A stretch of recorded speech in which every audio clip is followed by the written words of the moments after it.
Well, good morning, everyone. This is John Craig, and it's good to be with you on this wonderful Monday morning, the second day of the week. And we are here for, yes, Let Us Reason Together, and it's live because it is August 23rd, 2021. It is the 15th day of the month of Elul, of the 6th month of the Hebrew year 5781. So we are counting down to Yom Teruah, the Feast of Trumpets, and Yom Kippur, and Sukkot. So I hope y'all are getting ready, putting everything together, starting to get your all of your Sukkot material together, because we're going to have a good time out here in Amarillo, Texas. Actually, it's going to be at Lake Paladuro, not too far from Amarillo, and we're going to have a lot of different people joining us from around the country. We hope you can join us. That's just a little plug I want to put in there.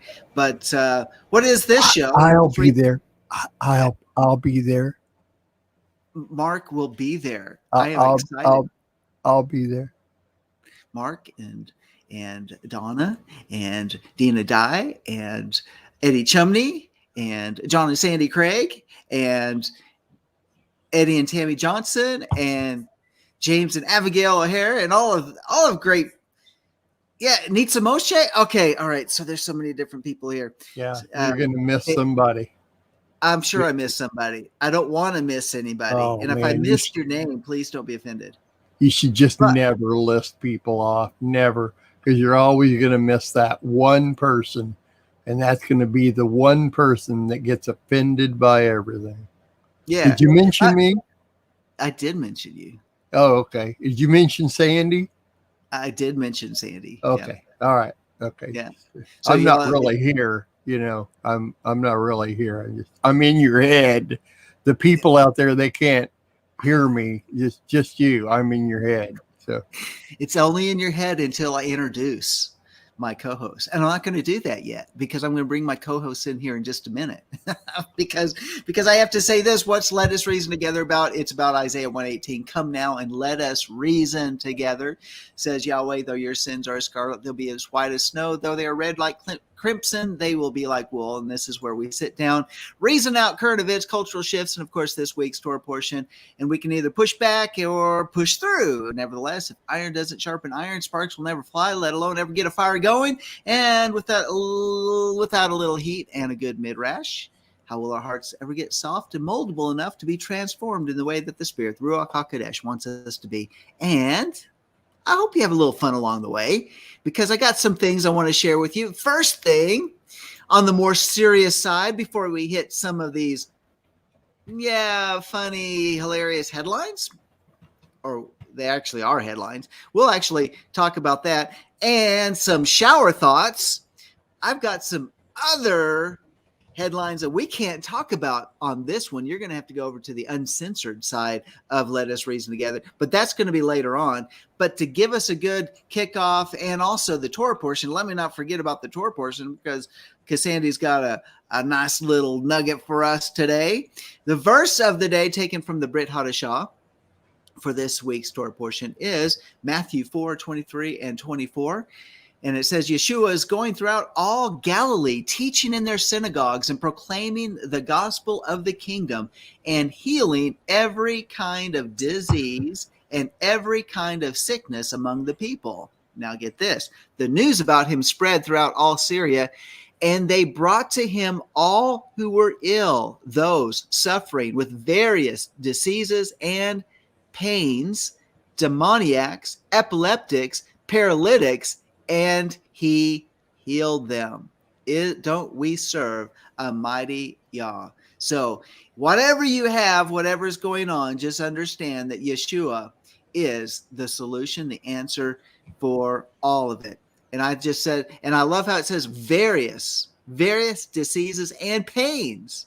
So, and demoniacs and epileptics and paralytics, and he healed them, and he healed them all. So, hallelujah for that. And he's still doing that same work today. Okay, now it's time for me to bring in my co-host, Mr. Mark David Smith. Good morning. I'm not actually here today. I'm just in your head. That voice. Yeah. I'm actually on your right shoulder. And pretty soon I'll be on your left shoulder, telling you good things from one side and trying to get you in trouble on the other side. So, yeah, that's me. That's me. Okay. I thought Sandy did that, but no. I wanted to do.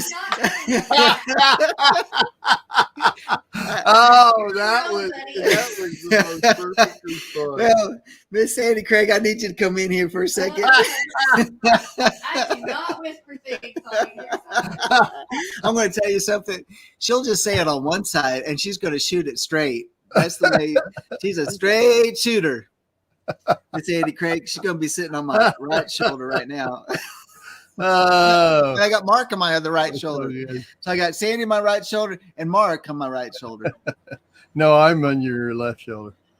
I'm over here. Oh, see if I turn. Yeah, see, I'm over here. Sandy's on your. There you go. On your right. Hey, Mark. Okay. There we go. Now I got y'all. Yep. So if Sandy is a straight shooter, then what are you, Mark? Straight shooter. Straight shooter. Yeah, well, that's yet to be determined, I think. So, but we'll see. This is the wrong show, but I did have a praise report I forgot to tell you about. Okay. Well, can't you hold on to it until next Monday during Monday War Room? No, because it might play a part. Oh, okay. We got two. We were told there's no way we could rent a golf cart. We have two of them. 2 6-passenger golf carts for sale. We need golf carts so bad. That's such a massive. Well, we have, when there's people that are coming that can't get around very well, it's helpful. Yeah. And I'm with you. So now we need to pray for a trailer to haul them up there. No, we need to pray for a trailer to our stuff. We need it. Well, we need that too. So we need to haul the golf carts up there, and we need a trailer. So because we need a utility trailer, an enclosed utility trailer. And cargo. Yep. Okay. So I'll go. I'll be there early, John. I'll be there early, and you and I'll just drive them out there. There we go. I'm sorry. I'm picturing. Okay, now I'm going to have to see that anyway. We're going to have to have one little thing where Mark and John get out and say, go. Yeah, I know. They give you an obstacle course. All right. Okay, that's a whole new idea. So we're gonna have so those that are not able to join us, you watch the clips. We'll have clips. No, just better yet, join us. Right. Hey, real quick, I want to say hi to this Chris guy. There's a Chris guy on Facebook. He's friends with Larry and Rolinda Tomlinson. Larry, you guys know Larry and Rolinda. Yes, we do. I was hoping they were going to be there this year. I know. Why don't we need to give them a buzz and say, hey? We've talked to them. There's something else going on. But Chris, Larry was my original Torah teacher. He was the one that literally got me the understanding of switching from my Christian lifestyle to the Messianic lifestyle. Chris cool. Really appreciate your being in here and saying hi. Tell Larry and Rolinda I said hi. Yeah, I know they're in Canada. That's what it is. They're in Canada Chris. With their kids. What? Chris, we want you to join us at Sukkot this year. Yeah, come on. Yes. Come on, you and yours and your congregation, your family, come and join us. We're not that far from you, from Kansas, and we're going to be in Spearmanwood, Texas, which is a little northeast of us anyway, an hour and plus. It's a little bit closer to Kansas. So it's a little bit closer to Kansas. And we're it is an amazing time. Eddie's going to be there the whole time, so except for the first day or so.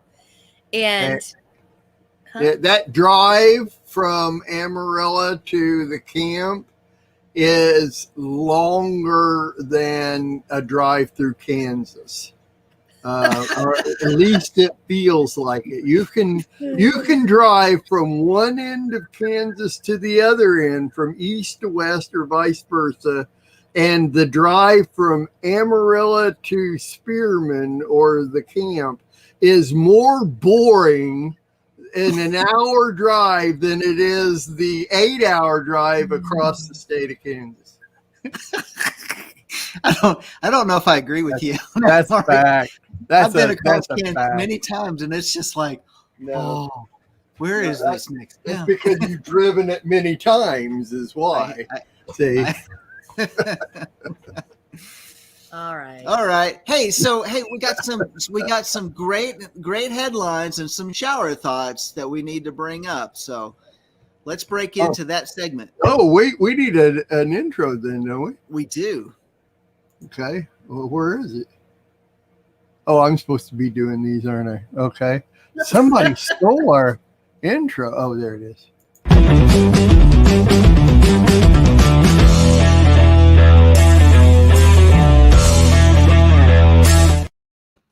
Okay. All right. So there we go. Shower thoughts for today, and also the headline. Headlines first, then shower thoughts. I got some really humdinger ones in the shower thoughts. Mm-hmm. Hang on there.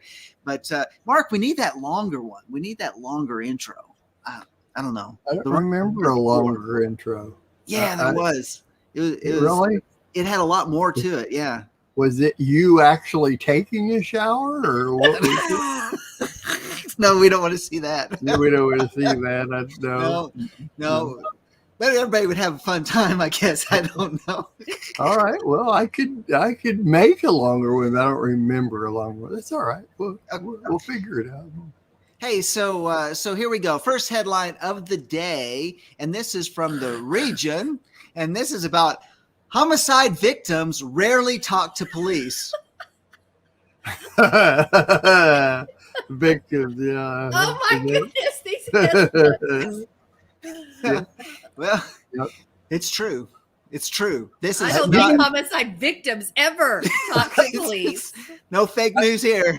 I think we need to rename this part of this segment to Profound Revelation, because everything that you read off these headlines, they are profound revelation. So, because it's true. Okay. Well, I do have another. The next one is quite a profound revelation, and but I put a little subnote on this one to bring potato chips. Bring potato chips. Okay. Now. All right. Okay. All right. So here's the headline: marijuana issue sent to a joint committee.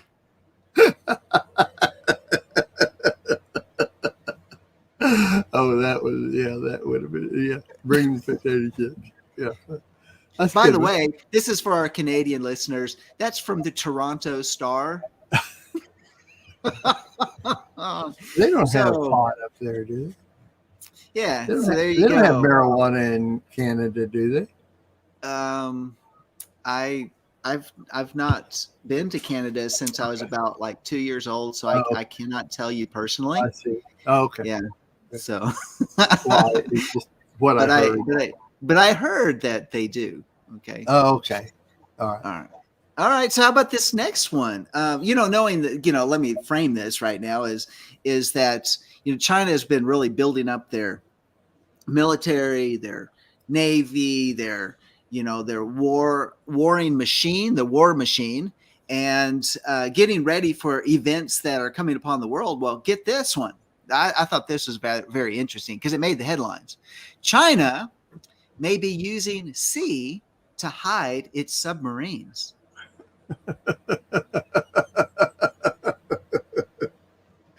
It's just profound. That's about all it is. Profound headlines from around the world. There you go. So, but I heard this the other day. This is more on the more serious side, and it has to do with that the United States actually has the capability to know where every submarine is located throughout the world through their intelligence apparatus. That they actually know. They know every Russian sub, Chinese sub, American sub, of course.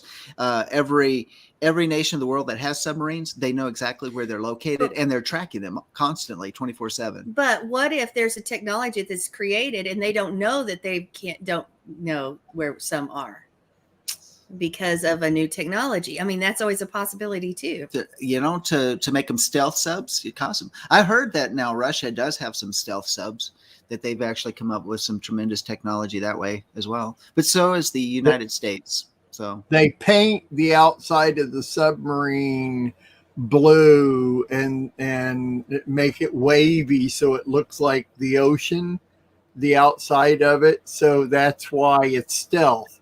because when they go looking for the submarine, they can't see it because it looks like the water that's around. Oh, That's oh, how it works. oh, Yeah. okay. Okay, cool. Yeah. And if you want to do the same thing with a plane, you just paint clouds on the side of paint the plane blue and then paint clouds on the side of it, and then it's stealth. It will never That's see how it. that's how they stealth things. Is that how Wonder Woman did it? How Wonder Woman? No, that how she did it? Wonder Woman has powers. You know that you can't. You know she has abilities and powers. But she always has that invisible plane. That invisible plane. Yeah, because Yeah. she has powers. She's like she's not an Avenger. You know, that's a whole nother, you know. She's comic DC. book. She's DC, right. You know, and some of them are even AC/DC. So we'll just move on here. All right, moving right along. How about this next one? We've got federal agents raid gun shop, find weapons.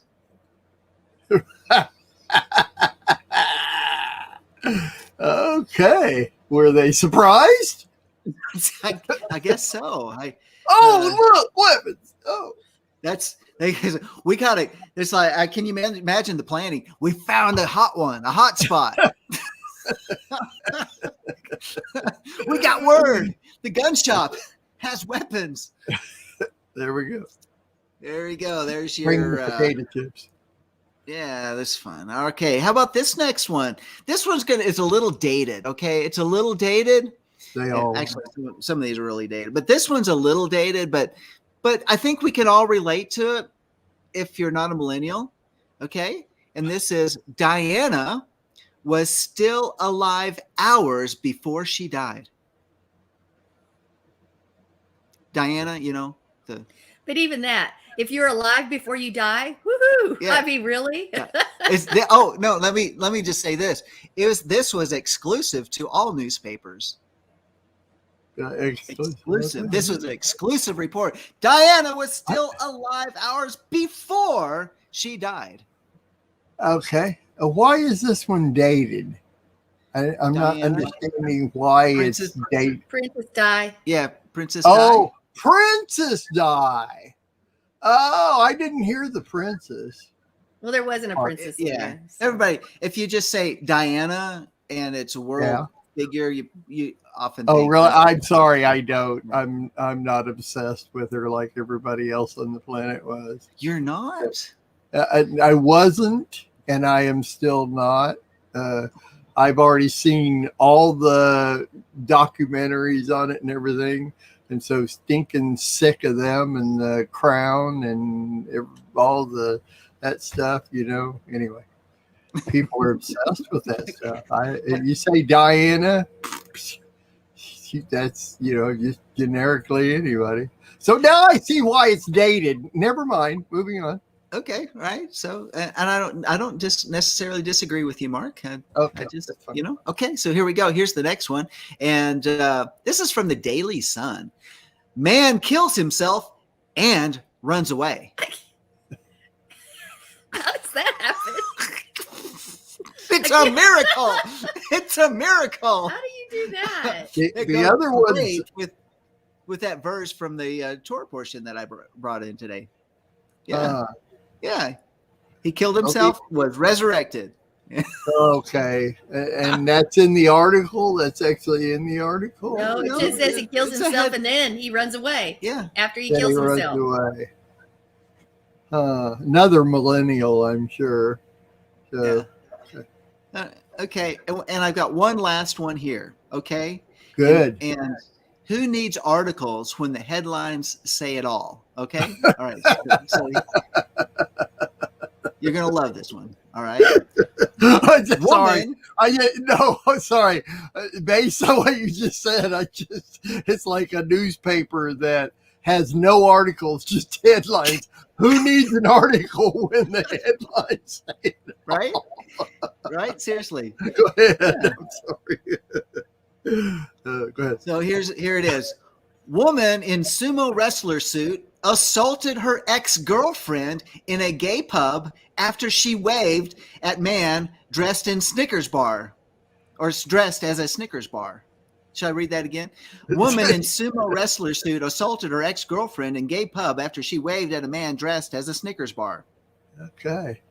Yeah. Oh, the girlfriend waved at a man in a Snickers bar suit or something. Yeah. Yeah. So Don't mess with a woman dressed as a. Don't mess with a woman in a sumo wrestler suit. That's all I can say, because I get it. Yeah. Well, this show is Let Us Reason Together. So I was reasoning out exactly what that headline was all about. That's a long headline. Yeah. You don't need to read the article after that one. Just, wow, okay. That's all I need to know. Right there. Okay. Yeah. So there you go.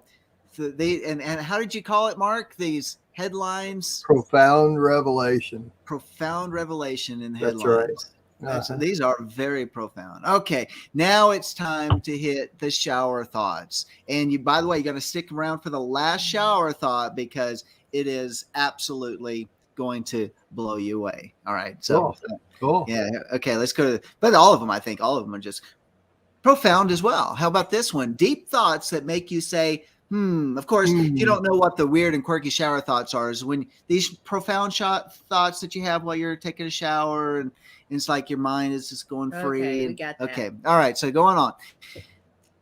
If I would call my cat Meow, I can boast to my friends that it can introduce itself. Yeah. Okay. Yeah. Wow. Yeah, that's profound. Does your cat come up to you and say meow? What are you looking at me for? What are you looking at me for? I don't know. I have raccoons. I don't have cats. I have a panther and a raccoon. There you go. None of us can answer that question then.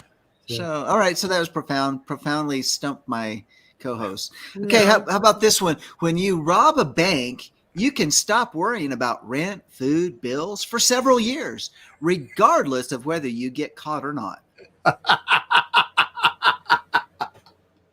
Oh, that was good. That was good. Yeah. Now, I do not endorse that. Yeah. The action, but that was. You're right. I will be thinking about that next time I'm in the shower. All right, there you go. How about this one? It's actually awesome how my body can take a hamburger and fries and turn it into more of my body. Yeah. Have you heard the story about the person who ate only McDonald's for a month? No.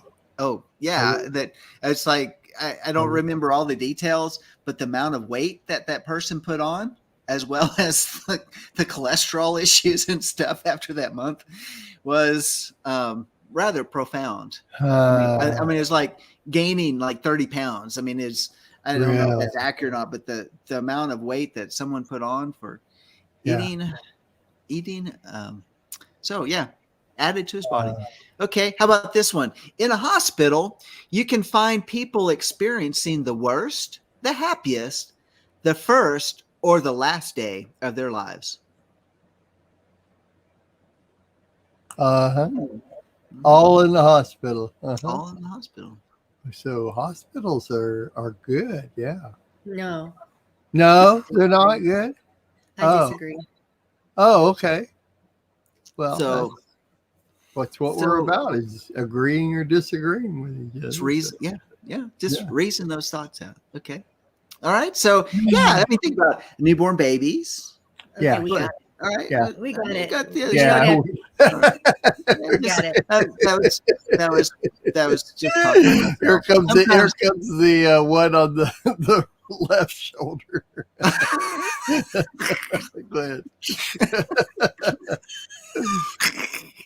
Okay, here's the next one. The next generation kids will be able to look up their parents on the internet and see their whole lives documented. No excuses. Yeah, that's That's Remember how people, they'd get out the old cameras. Remember those old, Yeah. old film Yeah. cameras? My dad had one. Yeah. And film everything. Then it came the video cameras on the disc or whatever. And now it's just all posted on the internet. But good thing is like there's a fire, your family records are not destroyed. Yeah. Yeah, because it's all up in the cloud. Everything. Is so in the cloud. what it just so long as that cloud doesn't dissipate and float off somewhere. Right. Then all that's gone.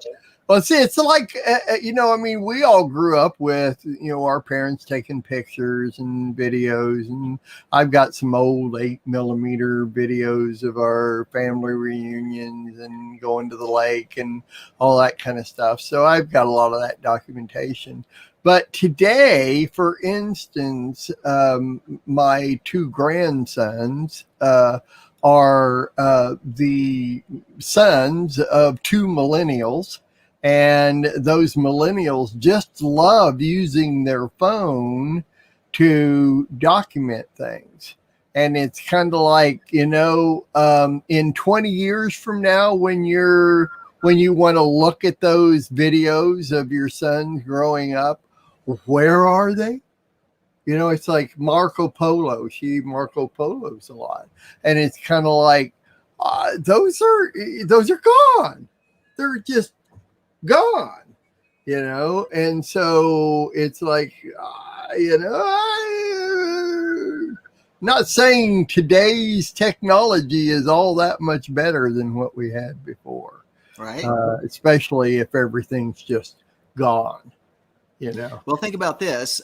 If you're on Facebook and you're putting all of your family life on Facebook, what happens if you get kicked off Facebook? Yeah, there it is. It's gone. I can't get in that frame of mind of putting all that stuff on Facebook. I don't use Facebook anyway, but I can't get in that frame of mind. But so I can't relate. I know what you're saying, but I can't relate to. Right. Okay, so here's the last shower thought for this day on Monday, August 23rd. You could say a lethal dose. You could say a lethal dose, or you could say a lifetime supply. Yeah. Mm-hmm. Yeah. Glad that all in one dose. No, that just Mm-hmm. Another profound revelation. Profound revelation. Shower thoughts from people taking showers around the world. And documenting them. So they take their tablets and their phone into the shower with them so they can document these shower thoughts. Yeah. There you go. All right. So that's it for the shower thoughts for today. I hope you all enjoyed those. Just some things to kind of break up the monotony of life, give us some ways to stretch our brains a little bit. And I think we're ready for the Torah portion. The monotony of life. Yep, that's what I always say. The monotony. Yeah. HaTorah, HaTorah, Torah. HaTorah, HaTorah, Torah. HaTorah, HaTorah, Torah. HaTorah, HaTorah, Torah. All right, so here we go with this week's Torah portion, Kitavo, and I want us to turn in our scripture to Deuteronomy 28 verse 47 is where we're going to start. And it says, because you did not serve Yehovah your Elohim with joy and gladness of heart for the abundance of everything, therefore you shall serve your enemies, whom Yehovah will send against you in hunger, in thirst, in nakedness, and in need of everything.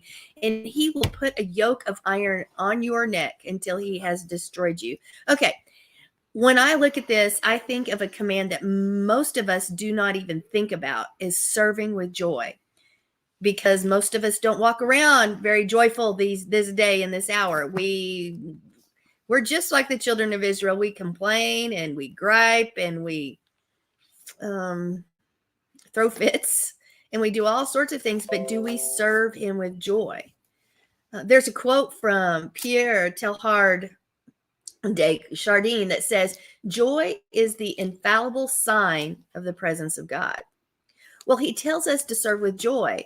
And I think there's some merit to that, because when you think about joy, when somebody says that they believe in Yeshua or they believe in Jesus, and if they walk around broken and depressed with their head put down and stuff, what kind of witness is that? Most people say, well, but that's not what they expect to see. If somebody says those words, they expect to see someone that's full of joy. Even if they don't believe, they expect that, because there's something about serving him that's supposed to make us different and set apart. And we're supposed to be happy and joyful. Yes. So I want you to understand that that should be a marker of his people. Is this something revelational? No, but it's a reminder. Maybe even it could even be chastisement if you want to look at that, because how many of us serve with joy all the time? How many of us do that? Do we? I would say probably not. And it's actually this command. It is enjoying. We were supposed to enjoy the fruit of the garden, all except for one tree. When we look at Genesis 2:16, it says, "And Yehovah your Elohim commanded the man, saying, of every tree in the garden you may freely eat, but of the tree of knowledge of good and evil you shall not eat, for the day that you shall eat, you shall surely die." He's telling us to freely eat. We're supposed to enjoy what he's given us. But so many times we are so stuck on what's going wrong or what battle we're going through that we don't enjoy anything. Well, I'm going to Shabbat. I have to do this or I have to do that. Where's the joy in that? And I want to say, when you look at the word joy that's used here in this verse, it's sameach. But it's very similar to another word for joy, because sameach, I believe, is Strong's 8056, but the simcha, and that's another word for joy. And let's just look at that, because the only thing that's different is the hey at the end. Because when you look at simcha and even part of sameach, we see that shin and that mem and that het. And when you look at those letters together, you see the sheen as the teeth or the fire, and the mem as fluid and water and move and firmament. And it's also the number 40, which are trials and testing. So that to me relates, there's something related. There's something to do with that in this word joy, trials and testing. And then you see that het, which is the fence. But it's also the number 8, which is regeneration, the new beginning. And so we have all of this picture here. And then you add the hey for the simcha. And I know that's one letter different than the sameach, but that also signifies a window. But there's still going to be a relation to these words. And so when you have that put together, it's like joy is a fire that takes us through the trials and testing and flows as water through the fence and becomes the window of his goodness. So, but even if you remove the hey, the window, joy is like the fire that takes us through the trials and testing. It flows like water through the fence. Or through the fence, and then his goodness and grace fall out the window. Guys, that's pretty strong. So why do we fill our lives with everything but joy? We fill it with complaining. We fill it. We are so busy that we don't even stop to smell the roses, so to speak. And if we would enjoy what he's given us, and not wish we had this and that and the other, we might be at a different place. Because when we're looking at we're not joyfully serving. That's what Adam and Eve did. But we can't have this. He commands us to have joy. He commands us to serve passionately for him and with joy. And when that's a great gift. Well, why would we serve? Well, you don't understand. Well, do you have life? Then you need to serve with joy. And life, when you look at life, what is it? If something is living, that means it's changing, it's ever growing. And that's what's really interesting, is growth is very similar to joy in its Hebrew word. In that specific one, sameach is joy, but growth is zamach. Okay, are those similar? You can hear the similarities in those. So life and joy and growth are sort of connected together. There's something about having the joy of Yah within us. Even if we are in trials and testing, which is in that letter mem, that's part of joy. that we need to look at it. Are we supposed to have joy only when everything's going great? No. It says in his word that we're supposed to have joy when we keep his commandments. 1 John 5:3, for this is the love of Yah, that we keep his commandments, and his commandments aren't burdensome. So it should be joyful. It should transform us. It should set us apart from the rest of the world. We're supposed to have joy when we study the Torah. Yeah, when we study the Torah, because the sages actually say that the Torah came down from its heavenly perch and became united with man. When you hear about that, that points directly to Yeshua. Psalm 19:7 says the Torah of Yah is perfect, converting the soul. The testimony of Yah is sure, making the wise the simple. The statutes of Yahovah are right, rejoicing the heart. So the commandments are supposed to bring us joy, not, oh, well, the word says this, so I can't enjoy that. No, that's we're serving something else. And we're letting someone else have our mind if we act like that. It says in James 1:2, what about joy? My brethren, count it all joy when you go through various trials, knowing that the testing of your faith produces patience. Oh, that steps on toes, doesn't it? Do we find joy even in the midst of as we're walking through the wilderness, as we're walking through a trial, or do we constantly complain and tell other people what the problem is and justify why we're there or why we shouldn't be there? Because Yeshua served with joy. We're all supposed to have joy in us, knowing that Yeshua is the most important reason that we have joy. Guess what? He gives us life, and that more abundantly, eternal life through him. Philippians 3:1 says, finally, my brothers, rejoice in Adonai, rejoice in Yah, rejoice in Messiah Yeshua, and have no confidence in your flesh, because your flesh isn't going to get you anywhere. Remember, I said joy is the fire that takes us through the trials. So why do we sit back and complain and gripe and forget that he's created all of this for us? That we're on this journey, and it may be in a hard place for us, but there's a reason, and it's going to transform us even more beautifully. And it's the opportunity for his miracle power to shine, because here's another reason that joy should be so integral in our lives. Our kids are watching us. And if they watch us serve him and walk out his command, a specific commandment or all the commandments, as we're pursuing him, and they don't see us walking with joy, then they are going to observe that Yah, serving Yah and having joy and laughter and enjoying what he's given, they don't go together, that it's hard, that it's bitter. And there may be hardship and bitterness, but remember, we're supposed to find the joy in the midst of that, because our children are not going to see value in the Torah if all of in Yeshua, if all they see in us is a downtrodden spirit, is a defeated spirit, because the lack of joy will do exactly what happened to Mr. and Mrs. Adam. And that's going to bring you into disobedience. And what does disobedience result in? Well, this whole Torah portion is about, it's partly about blessing and curses. It's going to walk you right into the curses in your life, because we have skipped joy. We don't even think about joy as being a command. We're, serve him with joy. But what is the source of our joy? The source of our joy is the ability. It's the opportunity to carry out his commands, to be a servant, to be one with him, to spend time with him. That is our joy. That's the source of our joy, is Yeshua. It always will be. And our children are watching. Are we going to send forth that curse to the next generation because we refuse to serve him in the way that he's called us to serve him? Are we going to do that? Are we going to walk with that fruit of the Spirit, with joy in our heart, pushing aside bitterness, pushing aside our excuses, pushing aside all of those things that get in the way? Because even that things that the enemy might throw in our path, we still cast our cares upon him. As I talked a couple weeks ago, it's like getting a fastball and throwing it as fast as you can forward, never letting it come back. That's what casting your cares is. Another reason for joy. We don't have to carry that stuff along with us, but yet Yah's people seem to be broken down with their head bent down, downtrodden, because we don't see joy as an option in our life because of what we're walking out. That's not what his word says. Count it all joy. Count it all joy. My people who do not serve with joy, he places a curse on us. Guys, or we do it ourselves because we open the door, because we're serving in a way contrary to what he's asked us. We need to be a people that are so set apart that, yeah, this whole time, the world out here is hard, but we are a joyful people. It sets you apart. It sets me apart.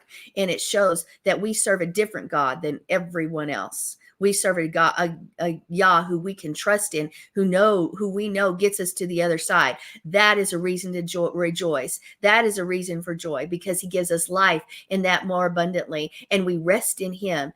And that is why we are set apart. Do you walk in joy, or do you enjoy his creation?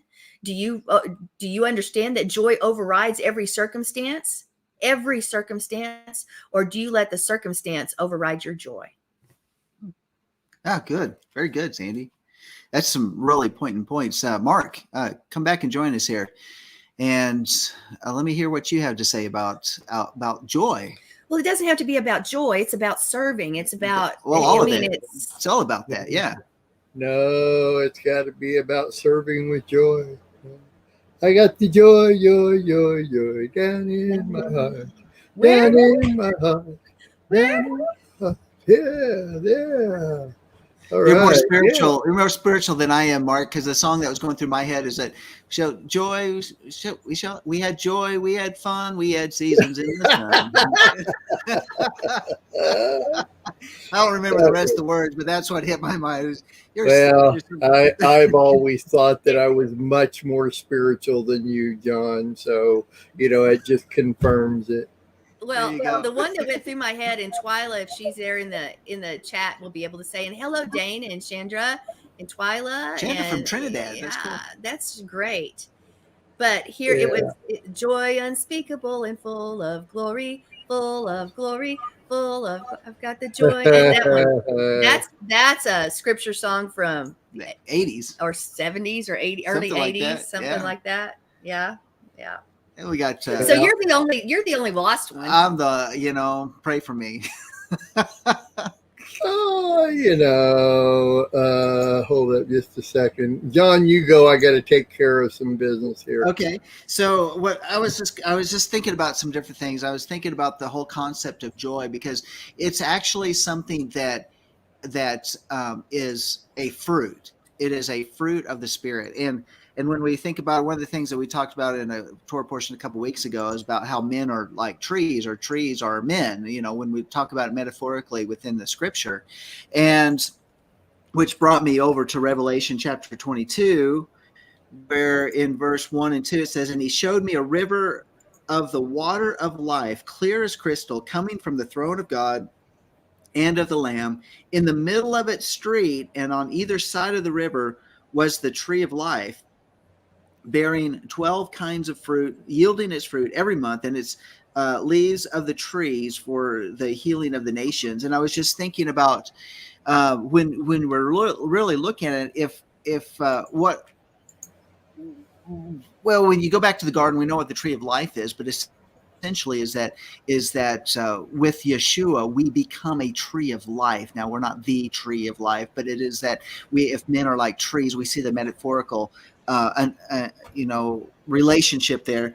But the fact that a tree, and we also have it over in Psalm chapter 1, talking about trees that are fruitful, that are by the river.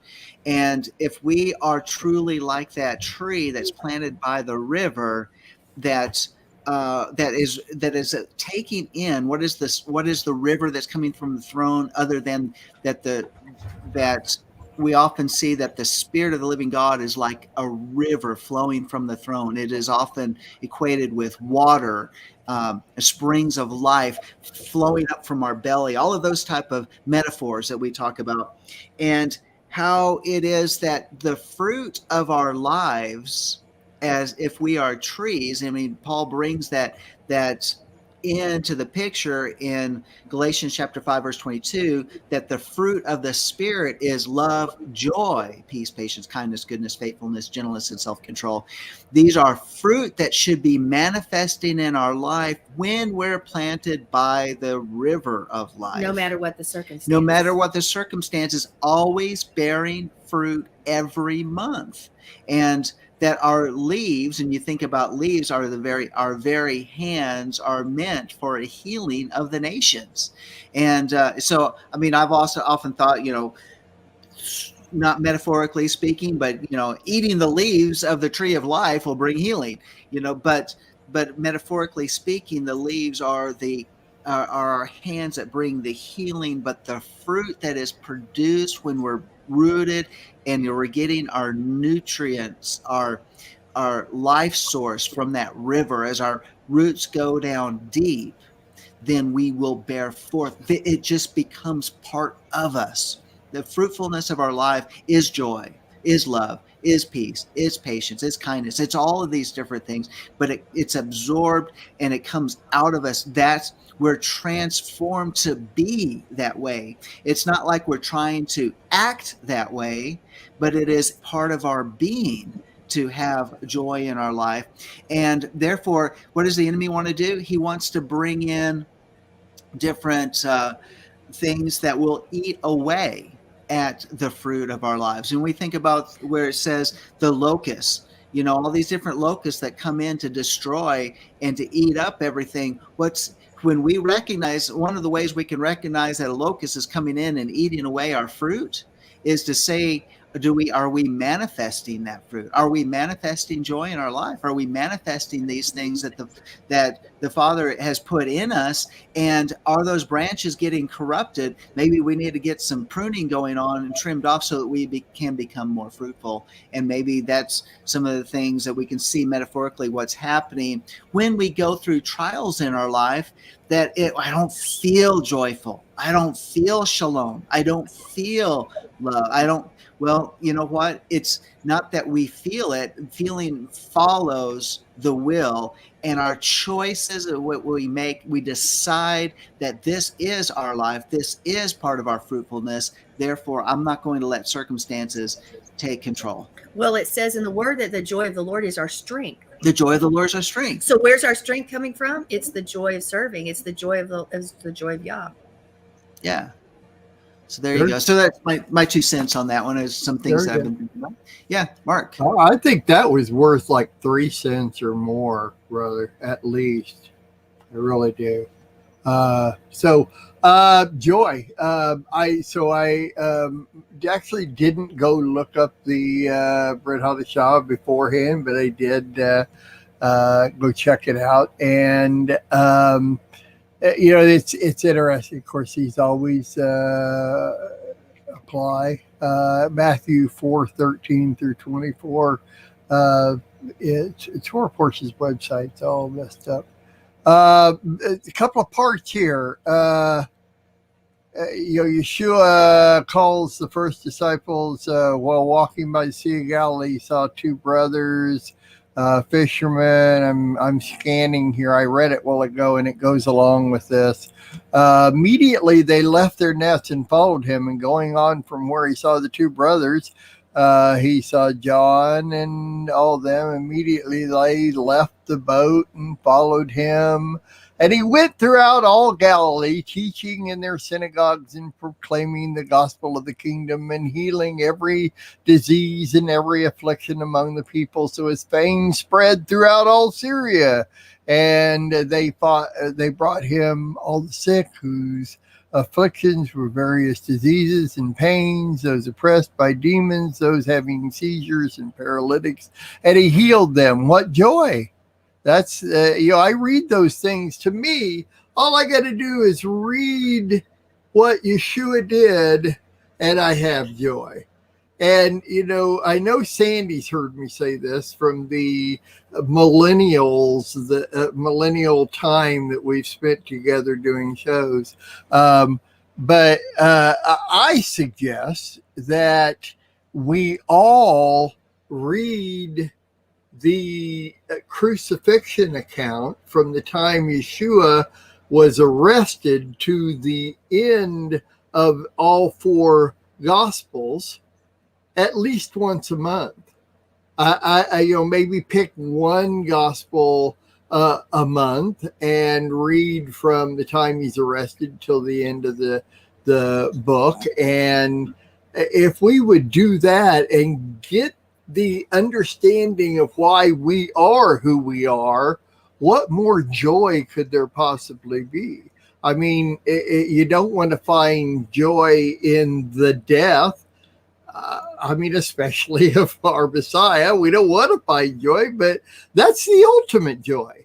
Because without that death of Yeshua, our Messiah, we can't have the salvation which produces our joy. And to me, I think one of the reasons we don't have joy is because we don't keep ever prevalent in our lives what the Messiah has done for us to allow us to live this life. You see what I'm saying?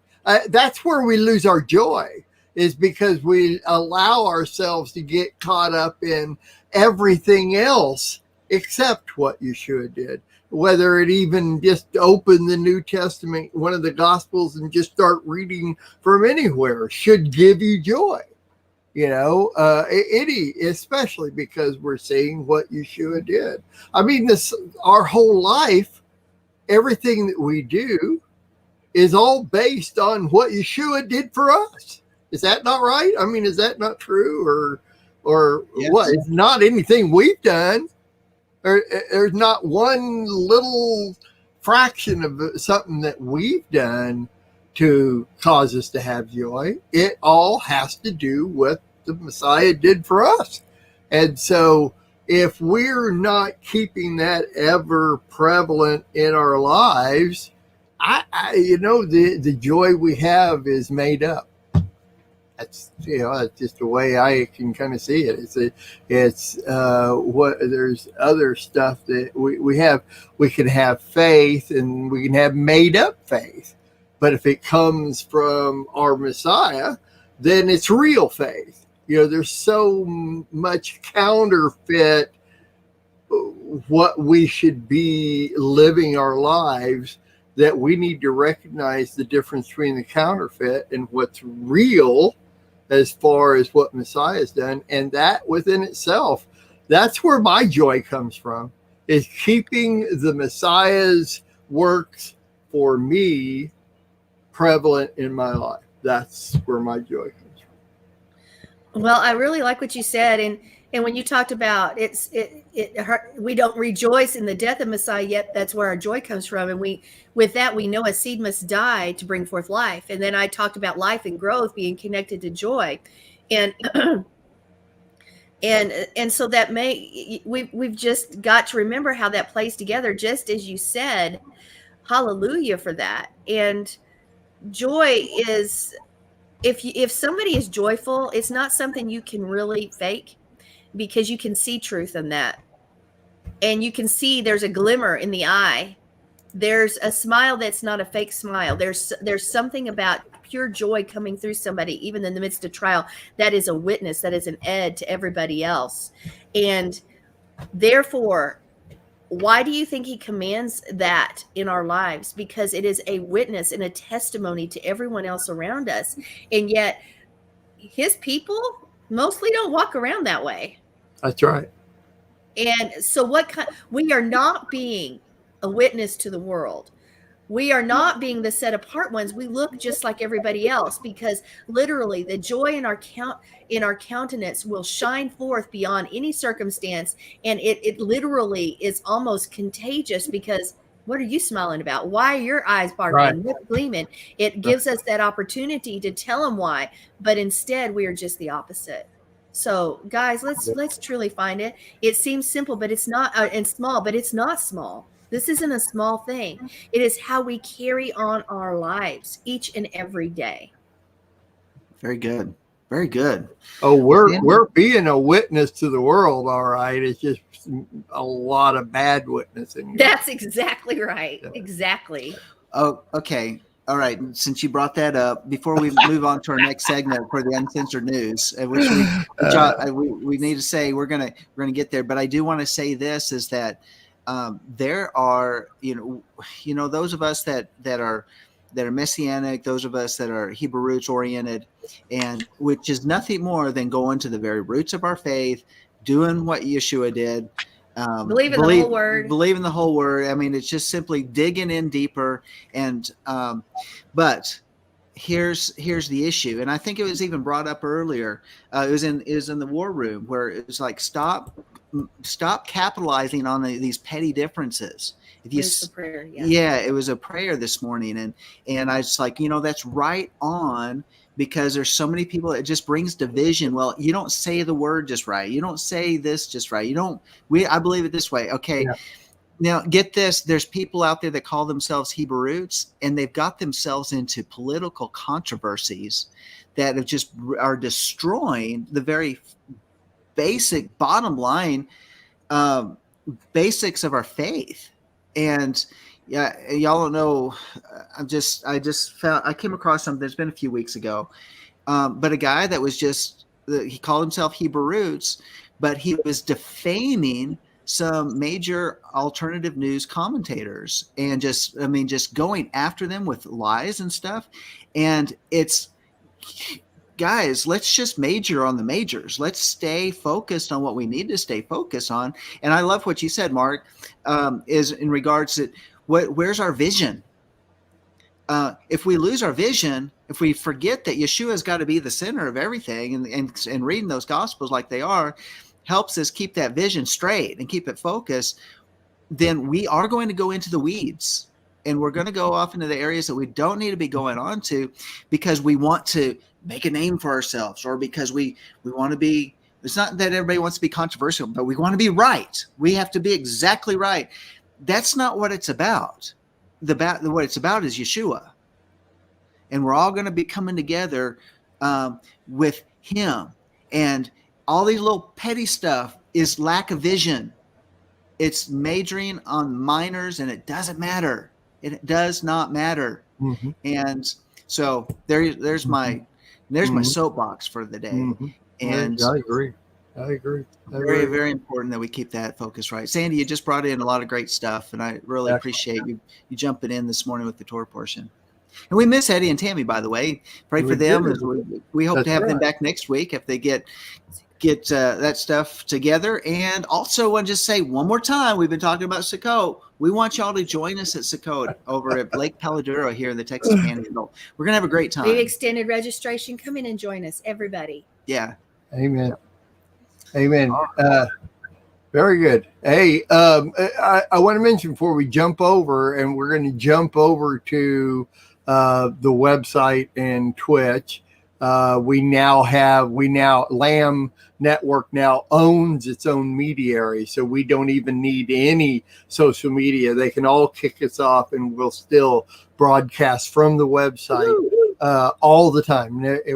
You'll never miss anything because of the mediary we now have going to the website. But also, let me say something real quick is, just like we're jumping over to something else so that we can be uncensored. We don't have to worry about social media censoring what we have to say. I am now adding more shows all the time. Eventually, the Lamb Network will be solid shows. You can just go to the website, click it on, and never have to click on another show again. It'll just play all the time. And that's the real key here, is so many people, like for instance right now, doesn't want to leave YouTube and go over to the website or Twitch. But if you were already at the website, you wouldn't have to click on anything. All you have to do is start the player, and every show just follows right in after each one. You don't have to click anything anymore. And so that's my point I'm trying to get across to everybody is that, and yes, there's a chat room over there. You can even chat on the website. So lambnetwork.tv, if you'll go over there, you don't have to click between shows, or you don't have to start the show or miss a show because you didn't click on it. Just go to the website, just click play, and it'll play from there and the whole day. I leave mine on, and if there's no shows, when the next show starts, it just automatically comes on. I can hear when it comes on because it just comes on. So you're going to be hearing more about this as we go along. But and of course, it'll all be down for Sukkot because I'll be gone for 3 weeks. But anyway, afterwards, we're getting there. We're doing a lot of testing, and it's working, and it's great. go to the website. Watch everything. Go watch our next show from the website, lambnetwork.tv. All right. We'll see you over there. Okay. All right. Oh, am I supposed to be playing some kind of Did outro or something here? Did you want to do the Sicko promo or? No, I'm going to play our outro here, and Okay. we'll see you over there. Bye. There we go. All right.